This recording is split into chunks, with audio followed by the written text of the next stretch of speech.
Welcome to the AFIMSC Det for CEL UK Design and Construction Branch Mission Brief, aka the Transforming MILCON Delivery, New Authorities and Industry Partnerships.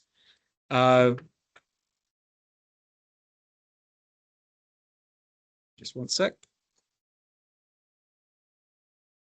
We want to thank our sustaining members. We're up to 13 at this point and constantly looking to grow, providing value to our membership, giving opportunities for our sustaining members to both provide information as well as guide what the post provides to you. So if you do have any ideas or desires, please let us know. We will be reaching out to folks, especially our smaller companies, to kind of give an elevator pitch to all of the kind of the bigger fish in the pond, to facilitate partnering opportunities and to allow that exchange of social information.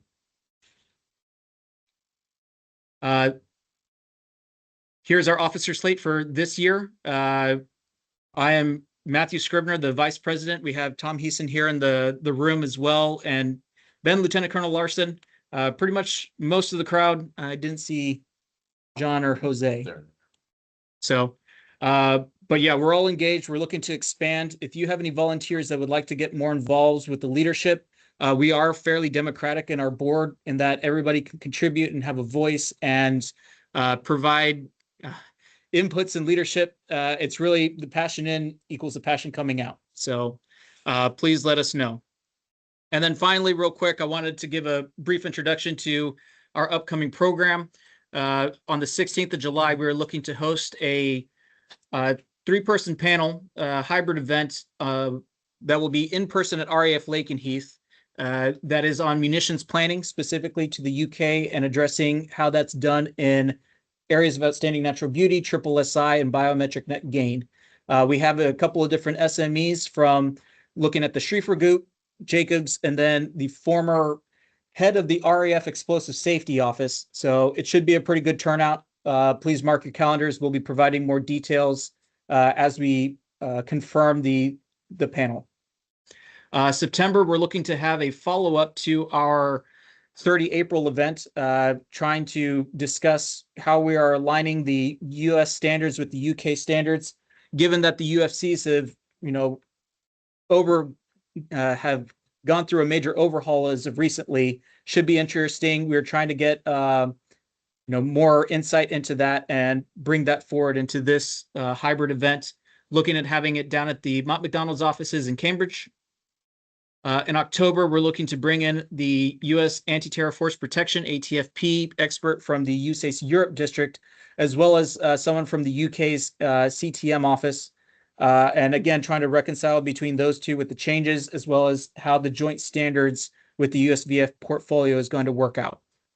And then finally, the date for this one is locked in, given availability. That's supposed to be November 2026. That is our annual social event happening at the London Institute of Civil Engineers building right next to Westminster Abbey. And we are having a combined event with the Institute of Royal Engineers. So more details to follow. But again, please mark your calendars if you'd like to attend. So without further ado, go ahead and hand it over to Mr. Kevin Hill to begin the presentation. Thank you, Matt. Ms. Warren, I don't know if you had any open comments before we go. Okay, so good afternoon and welcome to our SAME members. Those of us joining in the room, always great to see familiar faces again, also our industry partners, and also a warm welcome to those joining us online and our military personnel in the room. So thank you for being here. We always look forward to engaging with our partners. We understand that we cannot do this in a silo or a vacuum. Your feedback and contributions and inputs are critical to what we're doing to deliver the UK MILCON mission. Okay, so before I get started, I do want to give a couple of thank yous to Matt. Thank you for coordinating this opportunity and the opening remarks. I appreciate that. Also, Mr. Knudsen with Jacobs, thank you for reaching out on the request. I'm always happy to share information, especially at this time with the flurry of activity that is happening at the DOW levels. So try to gain some insight collectively together as we work towards meeting some of these new policies that are getting handed down. Also like to say thank you to Colonel Martin, our Det Forward Commander, and Ms. Warner for having the vision and the tenacity to continue to build this office, to continue executing the UK MILCON mission. We have had to work through a lot of challenges, but it's actually happening. And I am super excited today that I will be able to unveil the new DM section to our SAM partners and industry partners. So, okay, next slide, please. All right, there we go. So again, welcome everyone. So a quick overview of the agenda. So we are going to share some insight into the newly formed design management section. We are laying the foundations and the framework and how we will engage across the mission. So we'll take a look at our org and our mission support charts to give you guys some insight into how we're structuring the section. Everyone, I'm sure, is tracking the latest UFC 2026 revisions. They are starting to roll out. So we'll take a quick look at those and what the intent behind some of those revisions are. Also, I think a lot of folks understand our DIO collaboration and partnership. So we'll touch on a couple of items that we continue to support and are currently under development with DIO to improve the overall process. Also take a look at our O plan. This is part of the structural framework that we are going to be contributing to the mission from the technical perspective.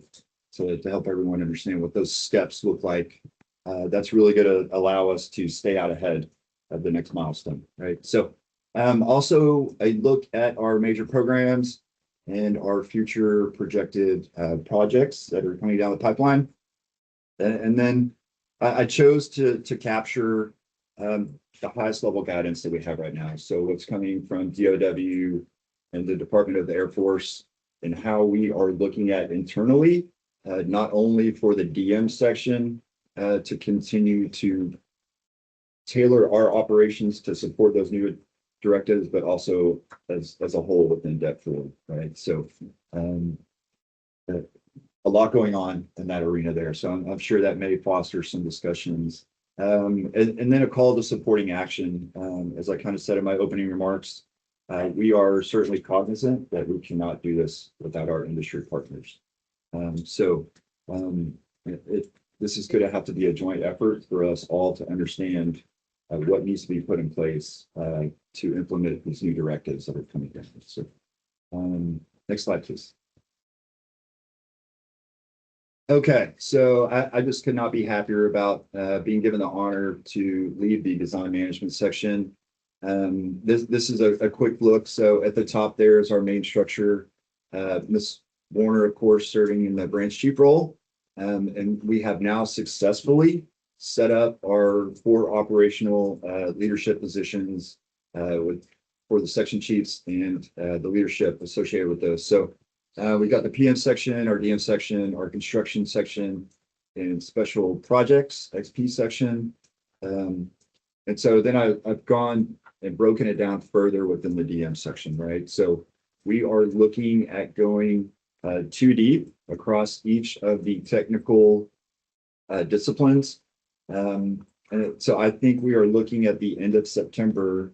We should have the majority of our DM technical section staff here in the UK with us. So we are already busy, right? So we are working across multiple platforms right now, conducting technical reviews across a lot of our key projects to bring some of that technical knowledge, skill set, and abilities across the portfolio here in the UK. Matt, next slide, please. Okay. Okay, so a further breakdown in how we are actually internally structuring the DM section. So the fire protection engineers, I have them pulled off to the side because they have AHJ authority, right? So they live in a little bit different arena. but critically important across the entire UK mission. We are also looking at bringing a cost engineer in, but what we are trying to do is to provide installation DM leads across each of the installations, right? So the BCEs know who they can reach out to, and they've got their point of contact here at DEP 4 for their DMs, right? They can begin to engage in those technical discussions and issues. So as of right now, based on our projected numbers, Lakenheath and Mildenhall, those are robust mission sets right now, right? So we need to get our DMs engaged in those projects that are ongoing, the new starts. For the 501st, Fairford is slated to quickly be third in the running with the amount of NCEP projects that are coming that way, right? So we are posturing for the installations to have a front door to DEP 4 to assist in mission support moving forward. So just a quick breakdown on how we're structuring internally. Next slide. Yes, please. Sorry. Okay. So the UFC 2026 revisions. This is one of the largest overhauls, I'm gonna say, in history, probably for the UFCs. I think collectively, the combined UFC library was something at like 80,000 pages. What they're trying to do now is to really sparse these down and identify what the key critical must-haves, must-dos within the UFCs. So I have included a link there that can take you directly to the digital UFCs that have been released. So to date, they have pushed 25 USC updates. They are starting with some of the bigger ones, right? Fire protection, mechanical, structural. 1.200.01 and 1.200.02 have been updated as well. So the team is currently deep diving these so we can really understand what the changes are. A UFC revision session with SAME would probably be a great future topic, right? So we are doing a side-by-side comparison to identify the changes. I was really hoping that they might post something on whole building design guide that would just give us a summary of holistic collective over insight into the changes. I have not seen that yet. Maybe that's forthcoming. But it does appear to be fairly extensive. So we are keeping a close eye on the releases of future UFCs to really understand the implications and what we need to get after moving forward. So, and there's some focuses here with trying to issue the revisions, right? So they're really trying to get away from highly prescriptive specs, right, and go towards more industry accepted standards, right? They're also focusing on more performance type metrics, right? Instead of we can be really rigid a lot of times in our military specs and criteria. So I think the intent is to open it up to innovation, right? If there are doors that can be opened, let's open and explore that. They're also pushing for BIM, right? That is the way of the future.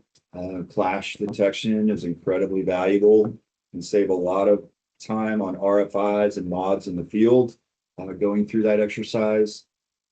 And then there's still a lot of discussion around waivers and exemptions. I don't want to present any type of definitive, this is how the waiver is going to go at this time.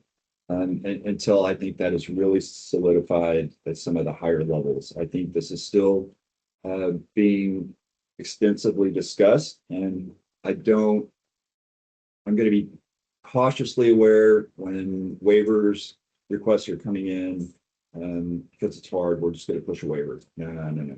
We have to be due diligent. We've got to explore it, and if that is the best thing for the mission execution, we will certainly entertain it. But we need to do the work before we push up a waiver, right? So So I guess the message is stay tuned for, Before jumping off from that, one of the things to recognize in all of this, that as we were talking through this, the change in the UFCs is intended to reduce some of that requirement for waivers, which is then creating a lot of the discussion of what goes into those.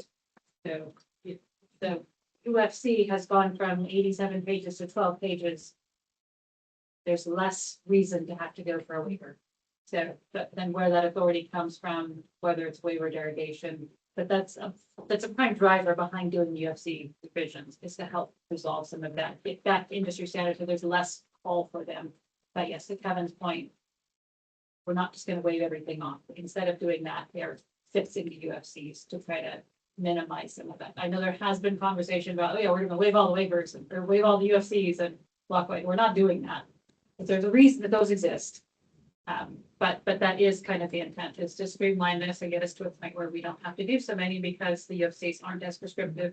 We can find those solutions and just get after the heart of what really needs to be done.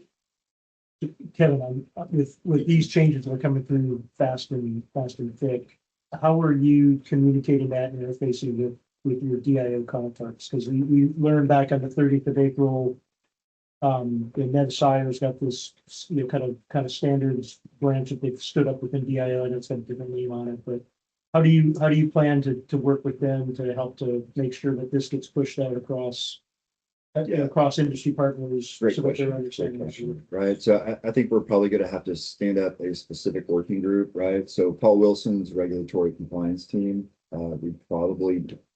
we have recurring meetings on joint standards and design alignment working group. This one is now going to have to be part of that conversation. But we've got to do the technical deep dive first to understand. And then I think collectively we sit down at the table with DIO and say, hey, here's what we're seeing. Here is some of the impacts that we think these are going to have to start making it into PIs and DIs and scope of works for updates, right? So talk through that, be smart about it, and make sure that they understand the implications and the changes too, right? So there's going to be future working sessions, I think. And then I was just gonna, then another question that really isn't a follow-up, but kind of playing off of this. So projects in flight and how do these changes affect those, or is there a, kind of a lock saying if it's at percentage X, we're not going to go back and make retroactive changes? So UFC 1200-01 still has the 35% lock-in date in there. So any projects that are 35% or beyond will continue on with the UFC version at the time of that contract acquisition award. Right. So if we are PCR2 up to 35 and a new UFC revision, because this is just the first release, right? So a lot of these new project starts may be subject to, oh, we got a new UFC, we need to deep dive this, right? As part of the criteria. So that is going to happen, right? As they continue to push out and release the full library. So, yeah. So stay tuned, more information to follow. Yeah. So I do think this would be once we have the fidelity, another great engagement. Yeah. Absolutely. Slide. Yes, please. Thank you. Okay, so this is some of the things that we are currently engaged on, both internally here within the office and also as part of our MOD DIO collaborative efforts. One of the things that we're really, depending on how the service branches respond to the DOW and the DAF, better, faster, cheaper guidance. What is it going to look like? But our target is still, as of right now, to meet that award in the year of appropriation, right? So that is the end state. So backing up to get to that end state, what is that going to look like?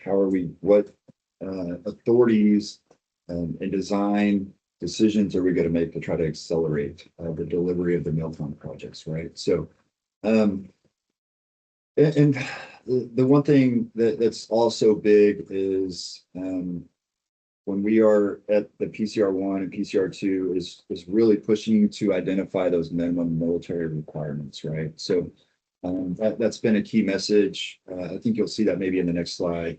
We need to make sure the mission requirements are met at the MMR level, right, as far as the scope. So really, and I really am very optimistic about the design team being able to come to the table and really pull this information from the installations and have that engagement with our partners, our design partners and contractors to really help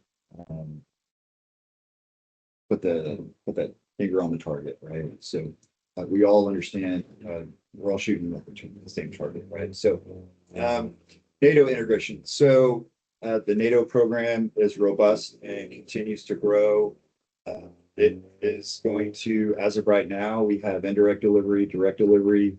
We're looking at the NATO delivery process right now, right? So now that I think everyone understands that the NATO funds are real and achievable, I would expect a lot of projects to be submitted as candidates for CPPs, right? So we really need to understand and be lock and step with our DIO team to understand what those steps are to execute those projects, right? And what is that going to look like across the entire portfolio? So we are Lieutenant Colonel Wilcox in our office and Matt's team is deeply engaged on that right now. So one of the other things that we're working on is UK cost book. Ashley Arnold in our office has really been instrumental in working this. And as we bring on our second cost engineer, I think it's going to be something very worthwhile to help us get some fidelity on costs in the UK, right? So very optimistic about that effort currently moving forward. And then I touched a little bit on DIs and project SOWs. This is something that I would love to get industry feedback on, right? What your take is on when you see these, right? But as of right now, the GM team has been tasked with looking at our DIs and our SOWs to make sure that all of the technical criteria are up to date in alignment with current standards to make sure that we're latest and greatest, right? And also adding that technical component to those SOWs, right, to really help clarify the picture for our delivery partners, right? So, and then technical capacity and technology. So the staffing, all the hurdles with the furloughs and the hiring exemptions. Ms. Warner's really been instrumental in pushing through that. So thanks to her on that. But it has now allowed us to bring in this new technical capacity to support the mission, right? So we are looking at acquiring our software platforms. So good things are happening, right? We are going to, well, we already are, the AI push just within DOW as a whole. So we're looking at that. Can that streamline some of the basic operational things that we have to do, right? So, and then quality and spec tailoring. So we are looking at building QA/QC processes internally within the DM section that I think is going to benefit the organization as a whole.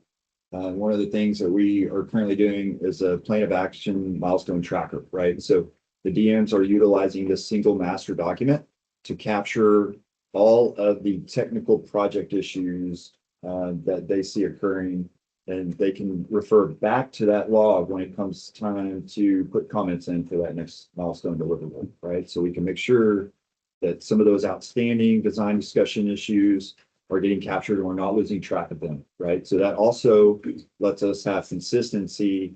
So when our tour is up, we can hand it off and say, hey, here's all the issues on this one, and it's all in this document, right? So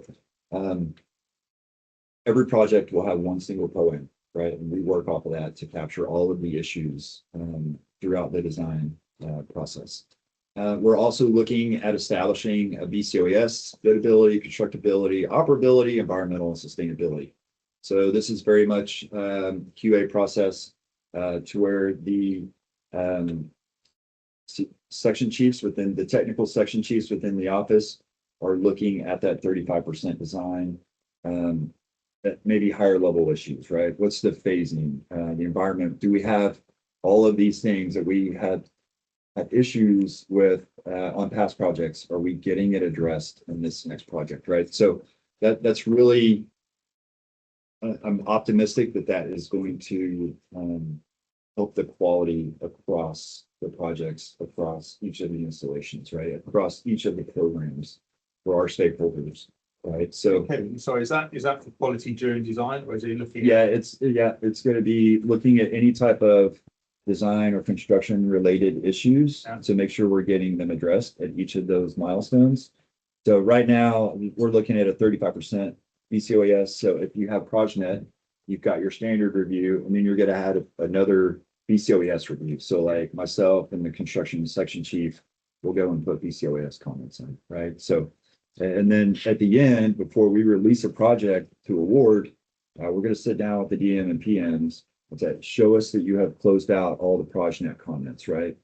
Do we have all of our environmental in order? Do we have all of our planning or permitted decisions and authorities granted, right? So those things that we want to try to keep the RFIs and the nods coming in, right? So try to get out in front of things, right? So and also as we move towards direct delivery, we also realize the effort that's probably going to need to be invested in taking the UFGS, if we go FAR-based contracts on direct delivery, a UK tailored UFGS service, right? So so another one that we are tracking.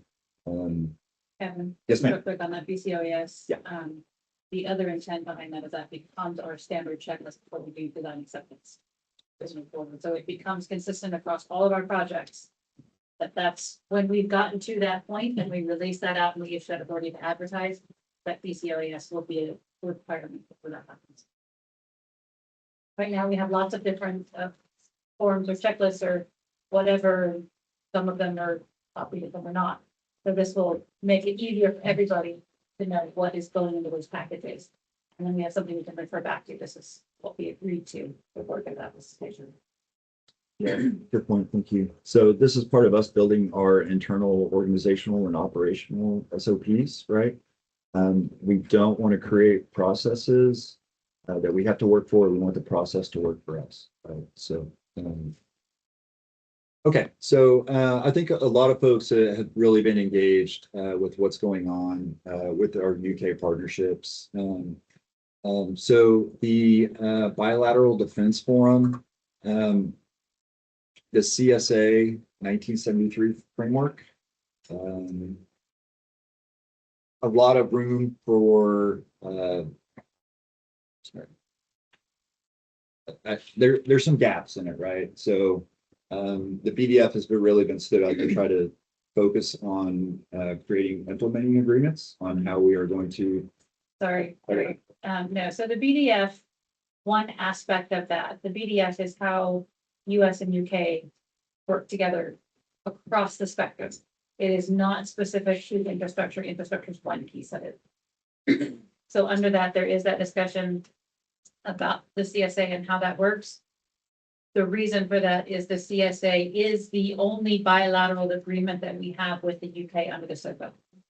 Every other country has defense cooperative agreements, final governing standards, all that kind of stuff. We have the CSA, which is a 14-page document, which is both good and bad. We have lots of room, but there's lots of room for interpretation too. So the BDF itself is British Defense Staff, MOD, DIO, USAFE, Navy, Army. Everybody is part of that. A lot of security cooperation agreements, a lot of how do we deal with drones, how do we deal with that. The infrastructure is one piece of that, but that is frankly the foundation of everything else, because without the infrastructure, without the land agreements, without all of that, none of the rest happens. So it is, and the only one in there from our side is myself, which is why there's a lot of not known. it is not a huge conversation about everything else. We have a part of that. But that's what that is. And so we just had that week before last. And coming out of that, we now have agreements. The lawyer signed off. That we can actually go in and start putting together implement agreements, which are referenced in the 73 framework, but have never been done. So that will allow us to do non-binding discussions of how we get a joint agreement of how things get done, which should make things easier for everybody else because then it can be consistent and everybody knows what those requirements are. Question? Good. Okay. And so another one of our joint collaborations with DIO to really try to improve the delivery process is, of course, the joint standards.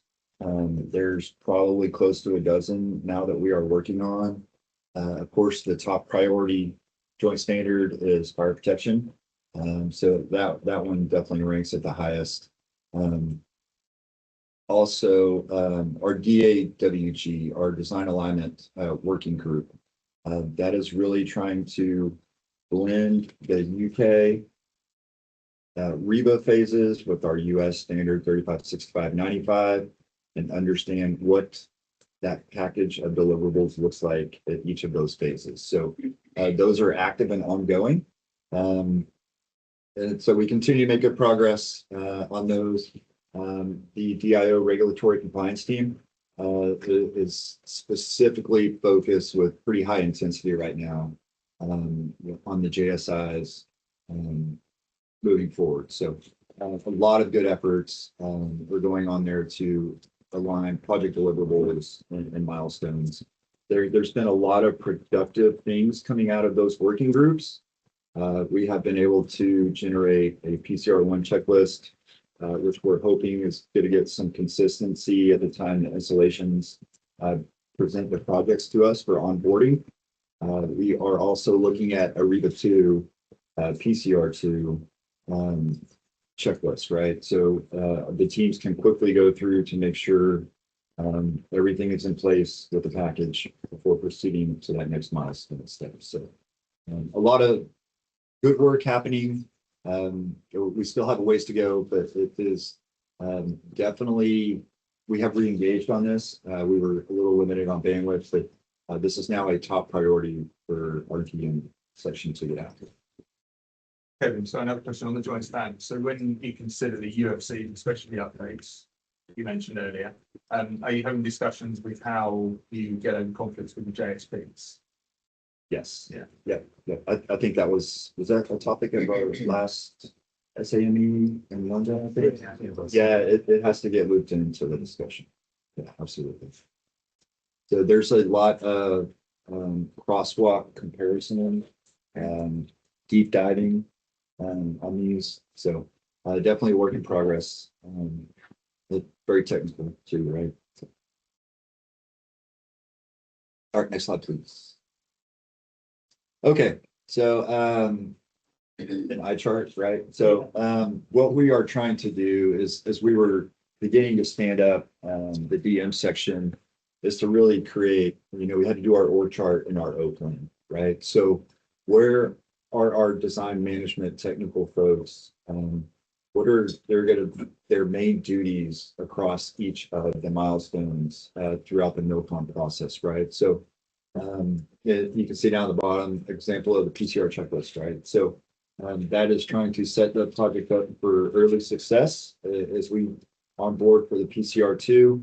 I will not go through all of this. I will say from the design management standpoint of engagement, we are looking at engaging on the project at the PCR1 installation handoff phase, right? So we want to get in early, allow the team early visibility into that PACES estimate, the SOW, the draft 1391s, get a bead on the MMR focus with the scopes, right? Understand the environmental concerns early on and really spend the upfront time and due diligence to set these projects up for success, right?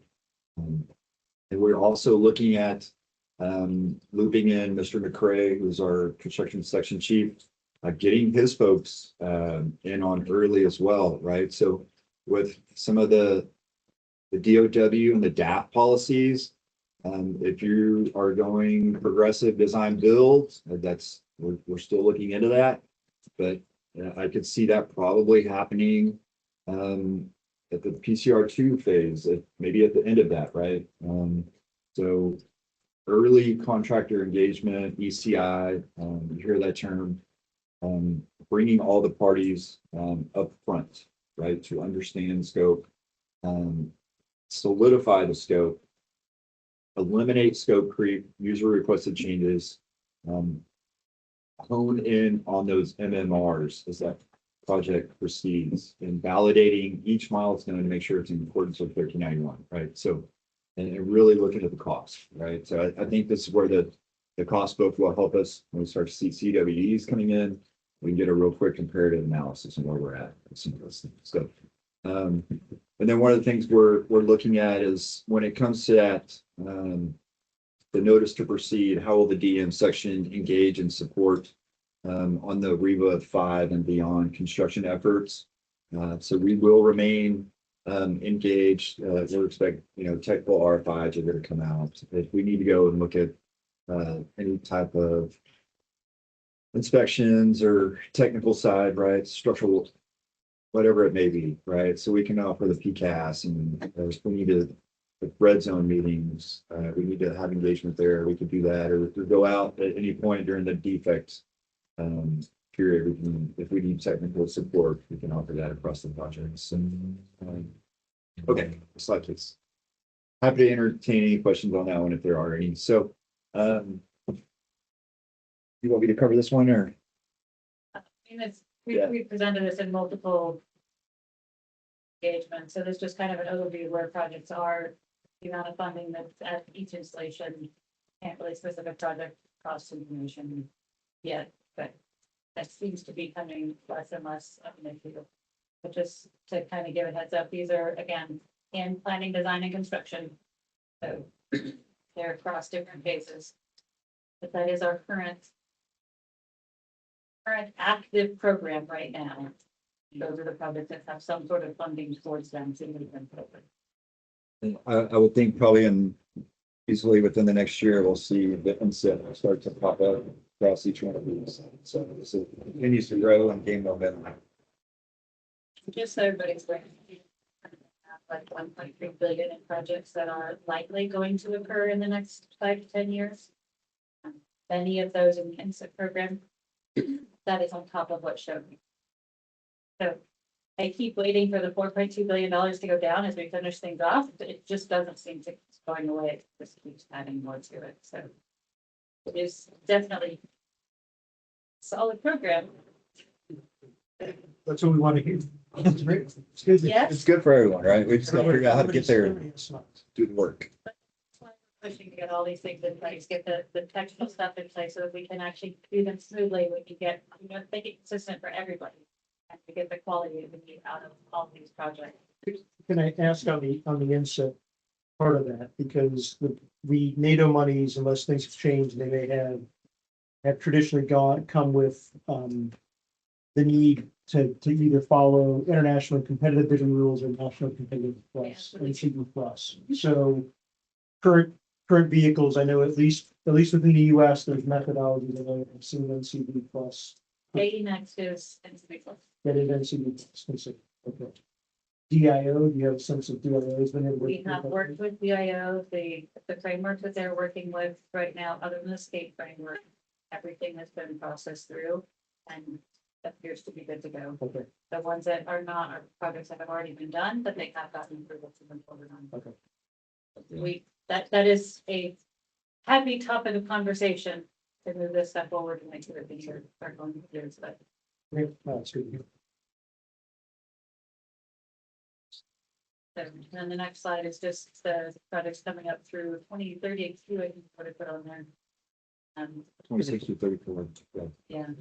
So those are projects that we are currently expecting to go out for either design or construction contract award. I do not know which ones are direct delivery, which ones are indirect delivery.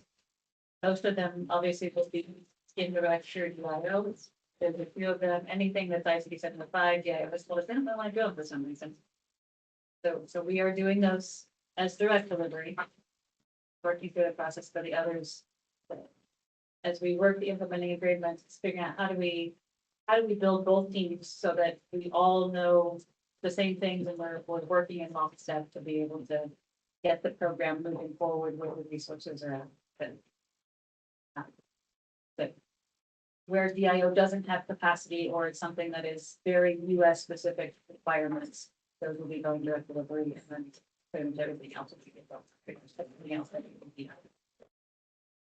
Yeah, and if you look at on the right-hand side of that 2032, the NPF, right? So that's the have an ICD 75 component, right? So we will probably direct deliver. That is not a probable, that is, we've already been told. That is a yes. Let's just say that- Affirmative, yeah. Definitely. So that one and that bottom one, is the wing ops. No, the squad ops. Yeah, so those two 2020. together, those are both ICD 705. So those will be direct delivered. DIO will continue to play a role in every single project because it is their property. But it's really where is the contract on the US executed, they executed, that's the primary difference. The other piece of exciting news is that we are onboarding an ICD 705. New team members, so. That's okay. Yeah, looking forward to that one. Yeah, that's really good. So That's a He's huge. doing on the 4th of July. Yes, totally. Gotta keep the options open. but that would certainly be a welcome add to the No, team. that's really good. Question on the director board, we've got a nominated contract. The contract is in follow. So the AE or the construction?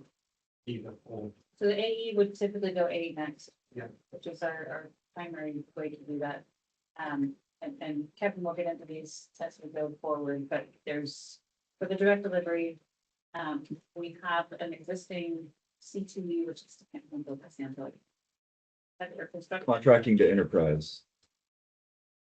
DTA, is it? Charlie, And that has recently been stood up out of 772nd ESS in San Antonio. It's a worldwide talk, basically like a various framework, worldwide execute Air Force projects. It is a FAR-based contract. So the new authorities that I'm going to go into, there's push on how those apply and what's in there. So like one of the primary drivers in there that we'll go into is the progressive design build. And whether you can do that under FAR is under debate at the moment, but it's not included in the C2E framework. So if we want to go to progressive design build, we may not be able to use the C2E. So then we have to look at what else. But it would be a US executed contract, and the advertisement for any of those will depend on how we're doing it. If we're going C2E, then it's going to be everything on C2E. If we're doing something else, it would be under SAM.gov most likely. But that's, we are working to figure all of that stuff out with our contracting folks. That will also be a lot even in their contracting officer on board. We're hoping next few months as well, so. Google is saying that C2E stands for Comprehensive Construction Engineering. Thank you. Yes, that's what it is. There we go. And I will forget that in about 10 minutes. Yeah, that's I looked it up about 15 times, but took me like a year to figure out what web was. Okay. That's all I got. Next slide. Okay, so, again, going back to the opening comments on the flurry of guidance that is circulating around DOW and the services right now. I wanted to highlight the highest level that we have received up to this point. So this slide and the next one, this one is the DOW policy that just came out right at the end of April on accelerating delivery and infrastructure to support the warfighter. And then the following slide is the DAF guidance, right? So I wanted to be careful about presenting policies in this presentation because the services are still very much responding to some of these higher level policies to see how they're going to meet the intent of some of the things that are flowing down, right? So But the interesting part of this one is the new authorities that have been granted within DOW. So the 26 NDAA had 2802, so other transactional authorities, right? You're looking at 2808, which is essentially opening the door for Air Force serving as a DCA, right? And then also 2809 is the progressive design build push to try to accelerate delivery timelines, right? So just kind of a very quick snapshot so you guys can kind of capture some of the key mandates that are coming down with a little associated verbiage on it. Now, if you want to scroll over to the right.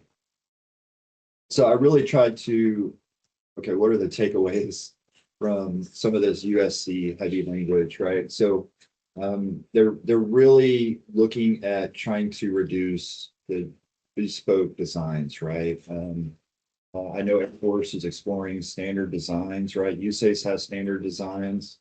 We will see if that gains momentum as they move forward and trying to push out more facility type standard designs. They're also looking at trying to streamline the regulatory and environmental compliance. That always seems to be a significant challenge and issue across all of our projects, not only within the UK, but I would also say stateside as well. So the administration piece, right? So I think they're really trying to remove some of this burdensome military specific type requirements, right? So and allow us to try to get after some alternative execution opportunities.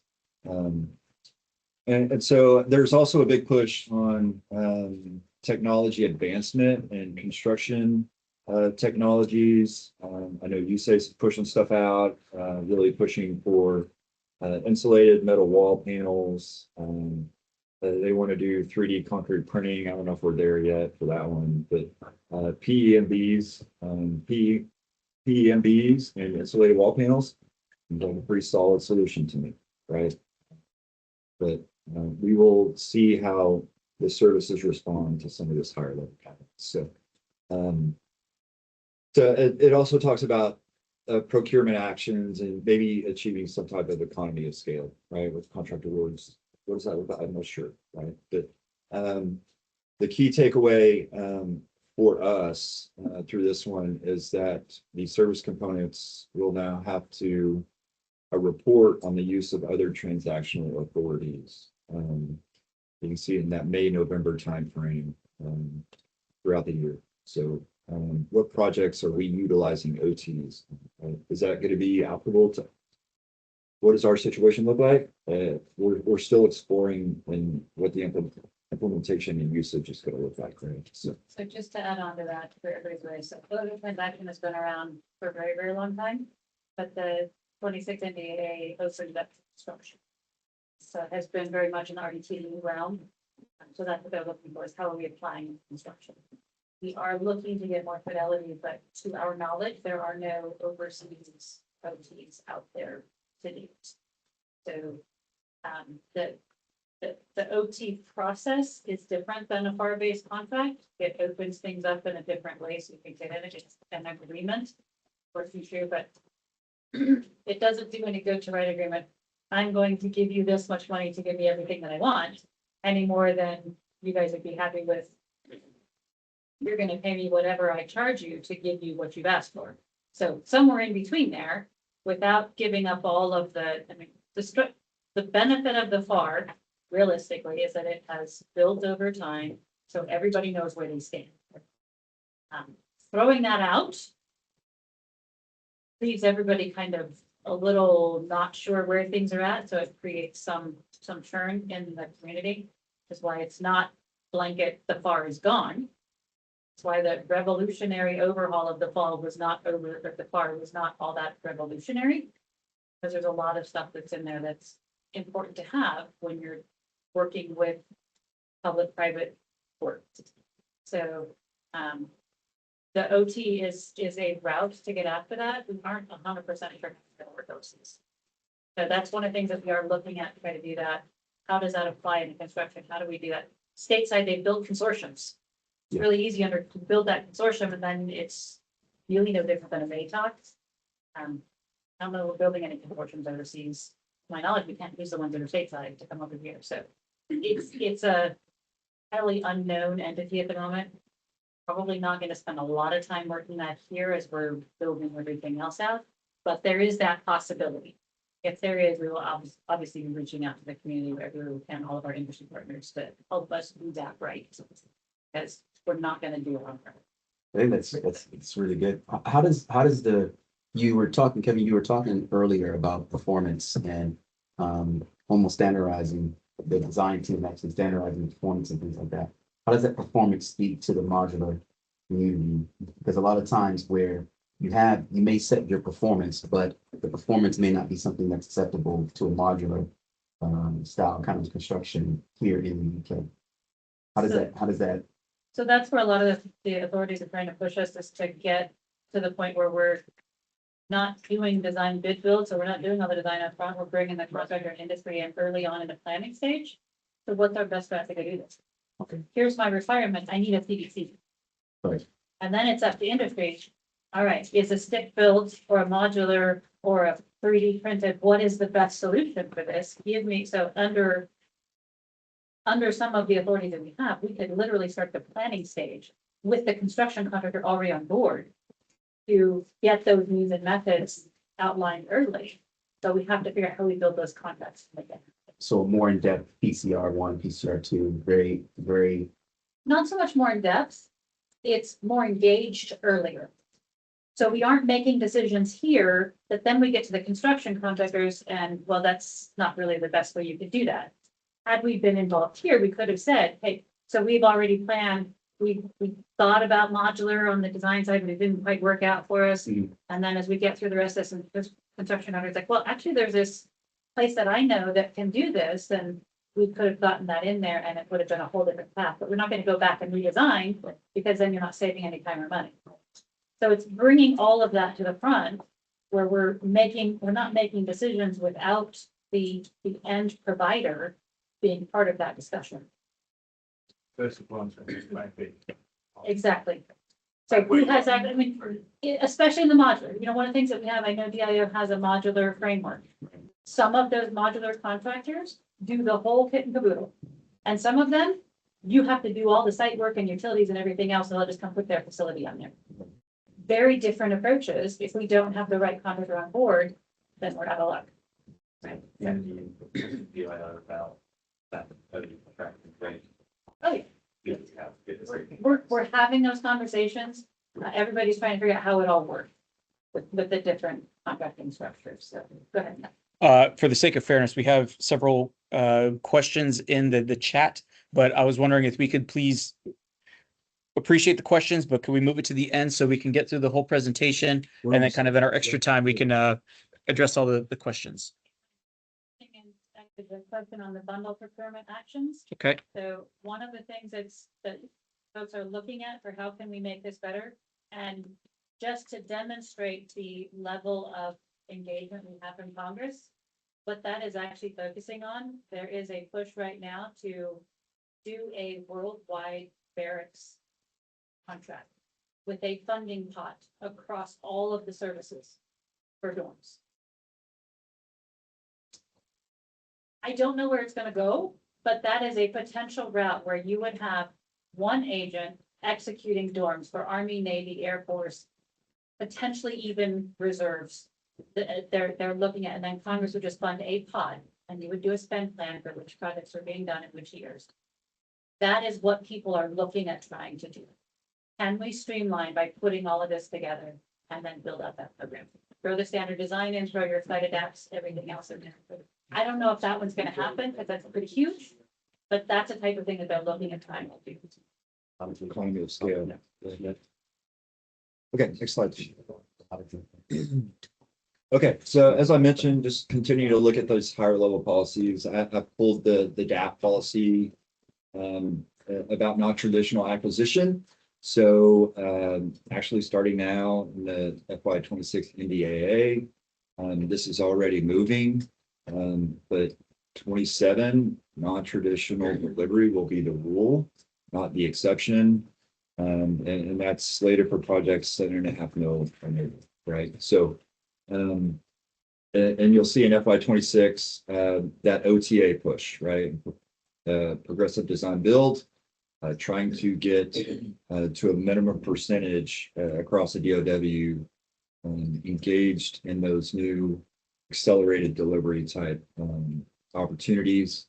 And then you can see in 27, MILCON and FSRMs are the primary discussion that needs to be had from the start as the non-traditional acquisition and construction approaches, right? So better, faster, cheaper, right?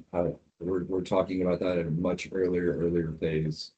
And then again, some of the other mandates there, kind of similar to what DOW pushed out, right? So for progressive DB, accelerated DB, your OTAs, DBB is now going to be the exception.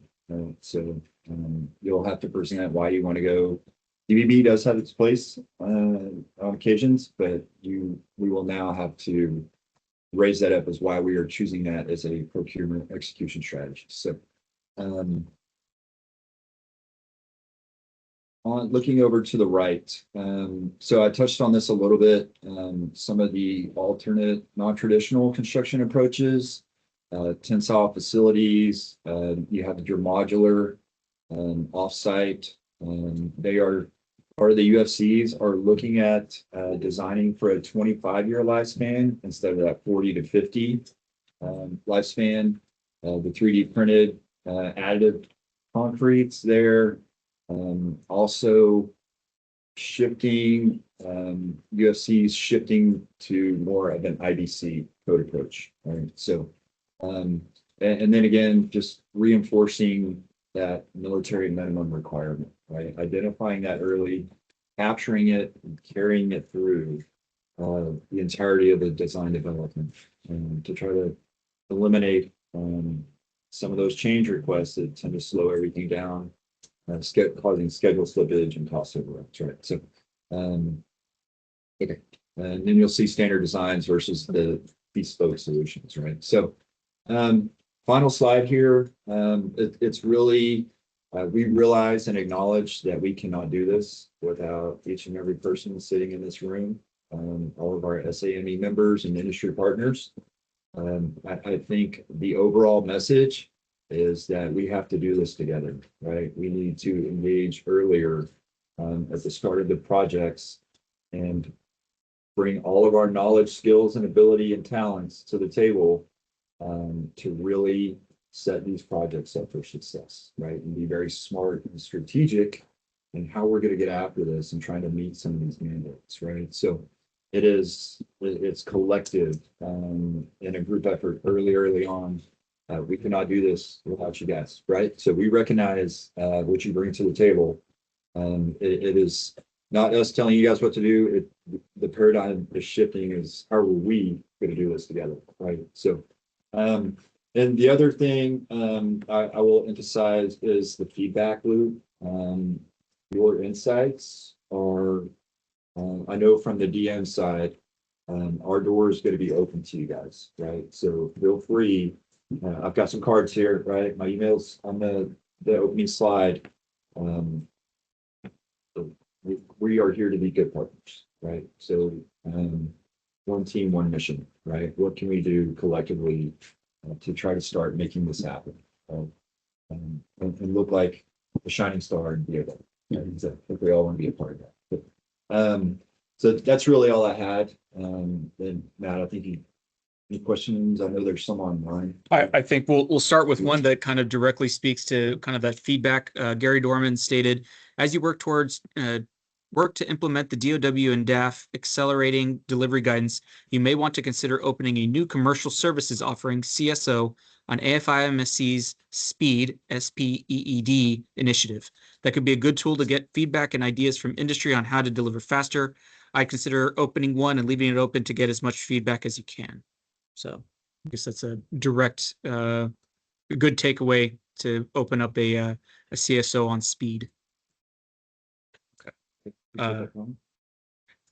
Did you have anything more about that, Gary, or is that it? That's Chuck. Hey guys, appreciate you giving me the chance to chime in. So Chuck Kelm's taking the lead on the speed thing. The CSO basically is a tool that you can get feedback directly from industry. And you basically say my problem set in this case would be, how do I engage the NSIP program, or how do I engage DIO and more effectively deliver solutions? There has to be a tie from an innovative perspective. So that has to be woven in, but that's a tool where you get white papers back from industry to say, hey, I've got this idea, whether that's a new technique or a new technology, like Brian mentions about 3D printing. That gives you industries the chance to say, hey, how about we think about this type of a process and engage in this manner? Because with these new authorities, I mean, it's a dumb way of saying it, but my perspective is you're essentially the candle maker that's been asked to create the light bulb. And that's a challenge when you've been living in the same structure and the same fire clauses for the last, umpteen years. And so industry tends to have a lot more ideas, and the CSO process is one way you can get that feedback. So it's just an idea. I think Chuck Kelm's leading the charge on the speed initiative. They've had several that have come out for some reason, and I'm not that familiar with it at all, but for some reason they close them out. I would recommend you open it up for a longer length of term, and that allows industry to give you the feedback. And it's just kind of, hey, my problem set is how to deliver higher quality products at a reasonable cost in the UK while meeting the UK requirements, NATO requirements, and the US requirements, and then let industry give you a feedback. So out here. Thank you, Gary. Those CSOs are actually the consortiums or the links to be able to convert it. But there are requirements like that may be why Okay. Paul Johnson asked, when you say moving towards adaptation or adoption of commercial building codes and industry standards, are you talking about US codes and standards, or might that extend to UK codes and standards for UK-based facilities? So the $1 million question, right? So we are currently deep diving that, right? I think that's really where the joint standard initiative emerged from, is what we're seeing across our UFC requirements in construction in the UK, right? As far as some of those laws, policies, and regulations, right? So some of those things are filtering up that are in contention. And so that is part of that JSI, is to identify, we've kind of been operating on the most onerous standard, right? We need to dig into that a little bit more, right?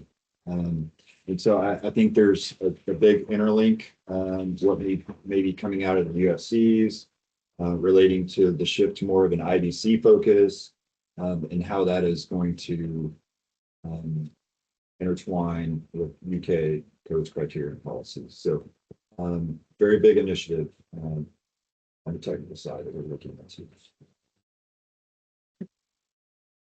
Stuart Makelam asked, is the MIL-STD-3007 Golf process for waivers and exemptions being changed?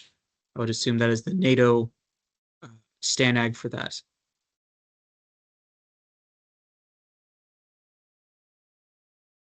I could do that as a takeaway. Okay. All right.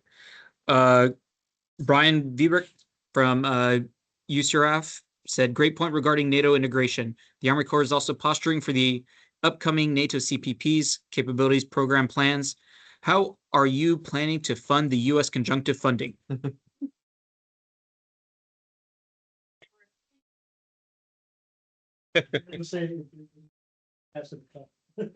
Yeah, so I mean, we're working a lot of those. They have established a conjunctive funding pot. That is a regular discussion topic on major commercial working group within the Air Force. It's been discussed ad nauseum with NISPO.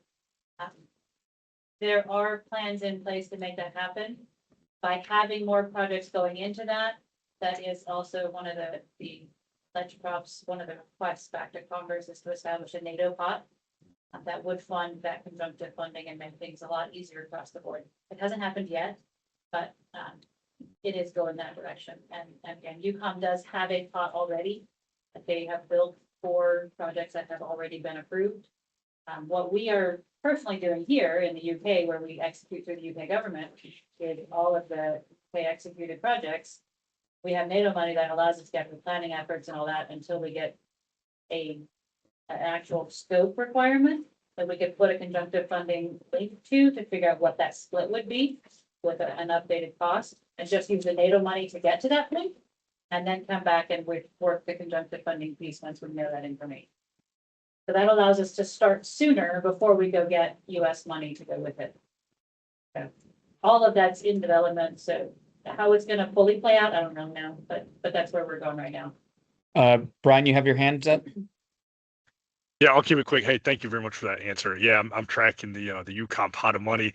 I was asking because I'm dealing with so they have approval for UMMC, but if it goes above the MILCON level, they haven't figured that out. So I was hoping that maybe I'm trying to build a working group. So I'd invite anybody there who has interest, to join my work group to figure this part out. So thank you very much for answering that. I would suggest you bring that to the NSIP PMR instead of doing your own working group, because there are other folks already working that within the NISPO team and the UCOM team. I'll get with you, Brian. Yeah, thanks, Matt. Okay. Just a second. Tony Higdon asked, do you expect UK to take host nation ownership of all NSIP requirements in the UK, or do you expect US to have some direct delivery of NSIP projects?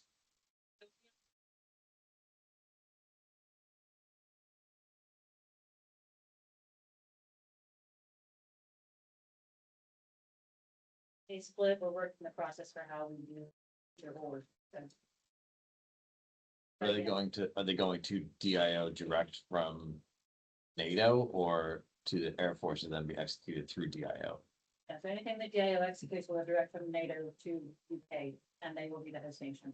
Unlike the normal MILCON where it comes to you and then to DIO. The conjunctive funding piece will come to us and then we'll go out, but the NATO money will just go direct to them and take us out of the middleman.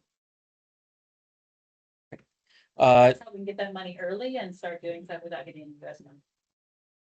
So Stuart followed up with his STANAG question. This is the DOW document that brings UFCs and UFGS into scope for DOW projects and has a process for waivers, equivalencies, and exemptions. So off of that, MIL STD 3007 Gulf.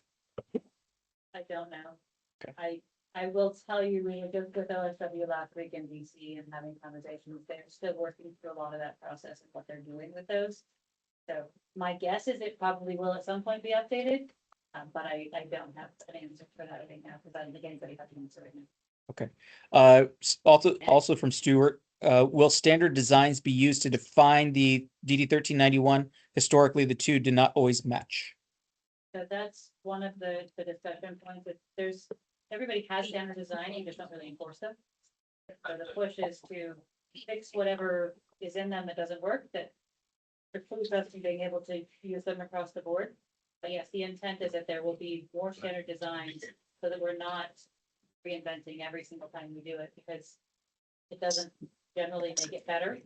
And then it creates more cost and more time and everything else. If we just have a standard design and then we fight it, that's how Walmart does it. That's how Home Depot does it. That's how everybody else does it. They have their standard plans and you find a plot of land and put it on and they're done.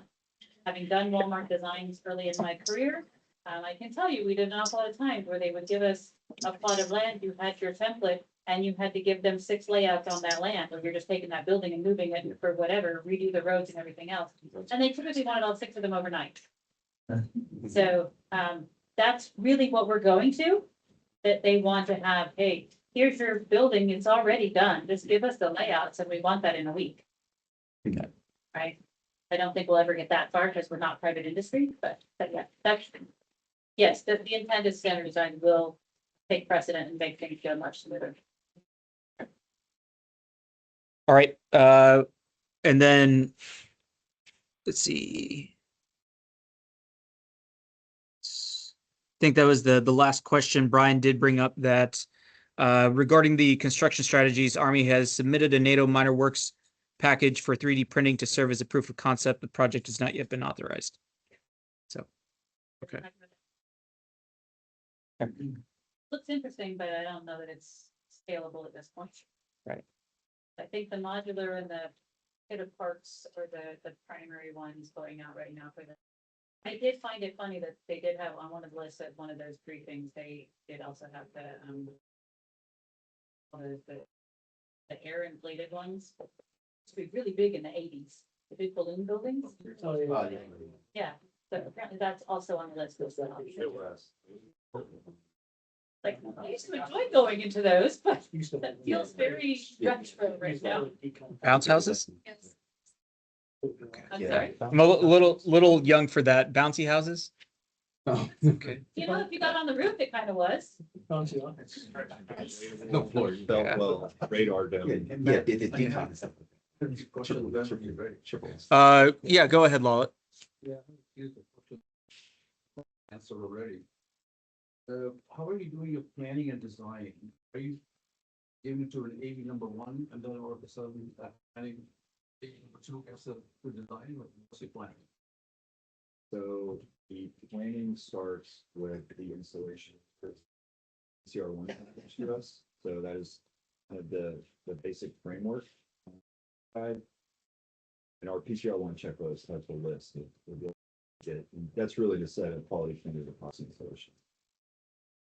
There, we need to decide if it's going to go DIO and direct delivery.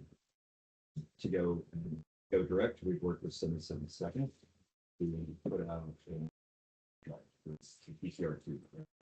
I think this question is, what our current program, we have an AE come and do a PCR1, and then another AE does a PCR2, and another AE does the design.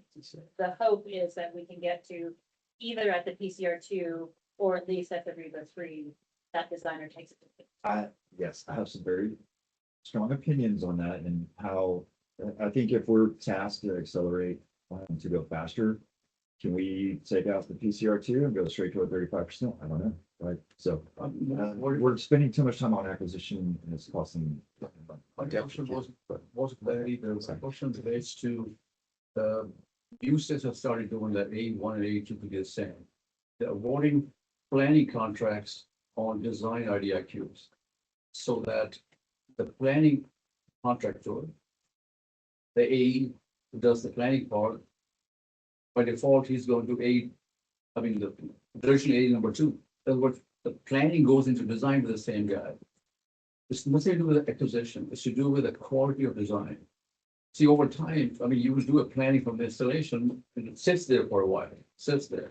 And then after a year or 2 or 6 months or whatever, you get a design instruction, then you start doing the designs, then you start hiring the second stage.